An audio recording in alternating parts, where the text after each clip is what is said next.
Many of you have probably seen images like this floating around the internet, making the claim that the story of Jesus is just a plagiarized retelling of stories told long before his time. Well, today we're going to go through this list one by one, see if there's any truth to these claims. First up, we have Horus. Horus is the Egyptian god of the sky and war. He is depicted with a falcon's head, and he's been around since before the 3000s BC. Here's that list of claims, and let's take this from the top down. First, we have born on December 25th. Well, this comparison can be easily ruled out as we are never told the date of Jesus' birth. So there's that taken care of. Next is born of a virgin. Let's take a look at his birth narrative. Horus's mother is the goddess Isis, and his father, the god Osiris. Osiris had a jealous brother named Seth, who one day killed Osiris and chopped him up into pieces. He then spread those pieces across Egypt, burying them, so that Isis couldn't find the pieces and put them back together. But Isis was determined to get her husband/brother back. Did I mention they were brother and sister? Yeah. She spent all of her time searching for the pieces of Osiris. After she found all the pieces, she put them back together, but she soon realized she was missing a piece, a particularly vital body part for reproduction. That missing piece, by the way, was eaten by a fish. So she fashions one out of wax or wood, depending on who you ask, and using magic, revives Osiris for just enough time to partake in the act of child-making with him. That's how baby Horus was born. Yeah. So that was a lie. The lie detector test determined that was a lie. Next we have Star in the East. There's quite literally no mention of a star in the east marking the birth of Horus. Here we have adorned by three kings. There is no mention of Horus being adorned by three kings. In fact, there's no mention of Jesus being adorned by three kings either. Jesus was visited by an unnumbered group of magi, not kings. And the number 3 comes from the fact that there were 3 gifts brought to him. Next we have teacher at 12. There are no ancient records of Horus being a teacher at 12. Next is baptized/ministry at 30. Horus was never baptized, and he never had a ministry. It's like they're making this stuff up. We made it up. Last, we have 12 disciples. I couldn't find anything about Horus having 12 disciples, so I even looked for references of Horus and the number 12, and still found nothing. Well, that was Horus. Let's move on to our next god, Attis. Attis is the Phrygian, and Greco-Roman god of vegetation and fertility. He's often depicted as a young man wearing a Smurf's hat, and he's been around since about 1250 BC. The first claim is born of a virgin. Let's take a look at Attis's birth narrative. But bear in mind, although Attis has been around since about 1250 BC, his birth narrative didn't crop up until the Hellenistic era, between 350 BC. One day, Zeus's reproductive liquids fell onto a rock. From that rock was born a god that was both male and female, named Adgistus. The rest of the gods feared the hermaphroditic god and caused him/her to castrate him/herself. She then became the female goddess, Cybele. Her recently departed reproductive organs fell on the ground and sprouted an almond tree or a pomegranate tree, depending on who you ask. Hey, we love to recycle. Fast forward a little while later, and the nymph, Nana, took one of these almonds or pomegranates and either placed it in her bosom or placed it in her lap, and then she got pregnant. And that's how baby Attis was born? Was Nana a virgin? Sure. Does this look anything like Jesus' birth? No. Next we have born on December 25th. Again, there is no mention of Jesus being born on December 25th. Up next we have crucified. Let's take a look at Attis's death. After Attis decides he wants to marry a human woman rather than Cybele, his mother, father, mom, dad, Cybele sends him into a frenzy, which leads Attis to castrate himself, and then he dies. This is obviously not a crucifixion, but hey, some accounts say he did it next to a pine tree, so there was at least wood nearby. Next is dead for 3 days and resurrected. After Attis dies, there are 2 accounts. He either becomes a pine tree, or Cybele begs Zeus to bring him back to life, but all he does is keep him from decaying. His hair grows, and his fingernails grow, and his fingers twitch, but that's it. While researching for this video, I came across an article, and the writer said, "That's not a resurrection, that's just mythological life support." and I couldn't agree more. There's Attis down. Next we have Dionysus. Dionysus is the Greek god of wine and fertility, also known as Bacchus by the Romans. He's often depicted as a big man who loves him some grapes, and he's been around since about the 1250s BC. Our first claim is born of a virgin. Let's take a look at that birth narrative. If you know anything about Zeus, you know that he loves to procreate out of wedlock.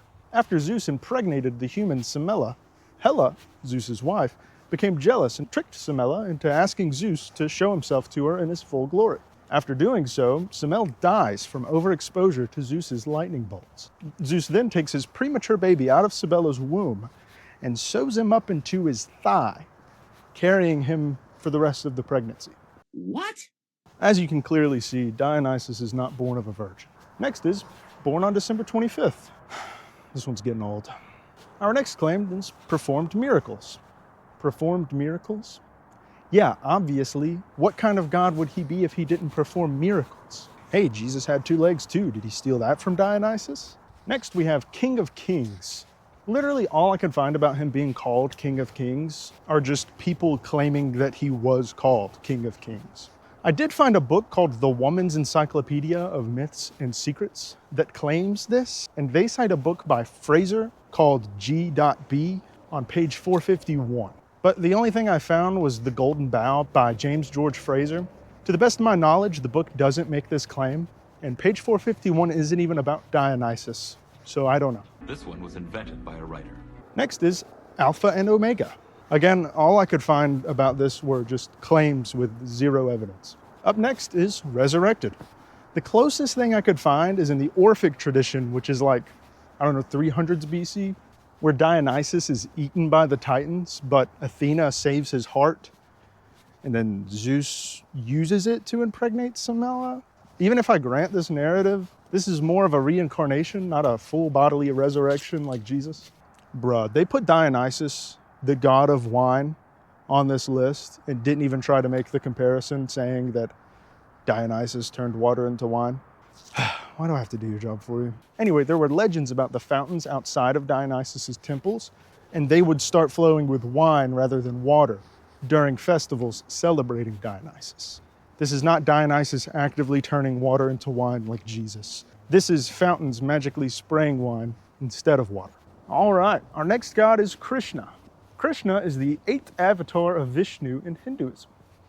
He's often depicted as a blue man with a flute, and he's been around since about 900 BC or 100 AD, depending on who you ask. Our first claim is born of a virgin.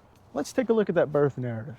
Krishna is the 8th child of Devaki, and just to make sure we're clear, all of the children were born through the expected process of childmaking. Next is Star in the East. There's no correlation between Krishna and a star in the east.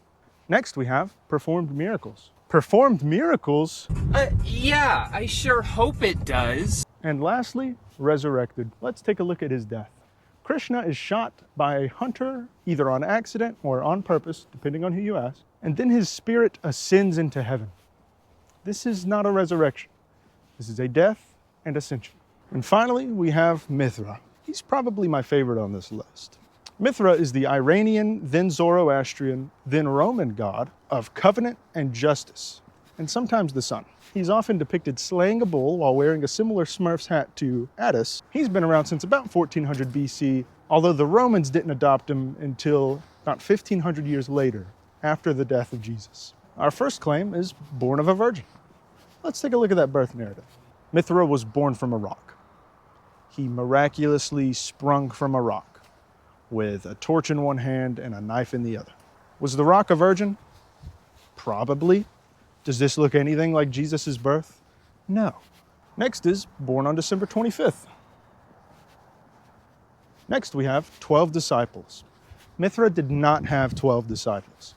He had a couple of companions, but the idea of him having 12 disciples is a misinterpretation of some Mithraic art. And this art comes from the Roman cult of Mithras that postdates Jesus' death. Unless the New Testament authors had a time machine, this one's debunked.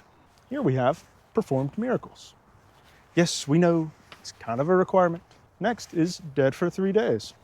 Now, correct me if I'm wrong, but in order to be dead for 3 days, I believe one would have to first die. It's kind of a prerequisite. There is no story of Mithra's death. Not from Zoroastrianism, not from the Romans. It just didn't happen. It never happened. Lastly, resurrected. But did you die? Now that that's over with, let's take a look at our updated board here and see if we can reasonably make the claim that the story of Jesus was copied from stories told long before him and that he never existed. We went ahead and removed born on December 25th for Jesus. All right, now let's update a couple of things. Right. So they were all born. Most of them died. They did miracles, so there's that. I'm just really not seeing a correlation here. Well, there you have it.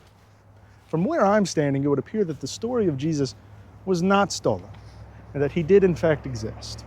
4 or 5 years ago, when I really hunkered down and decided to stop being a lukewarm Christian, this exact picture popped up on my Facebook, and it scared the heck out of me.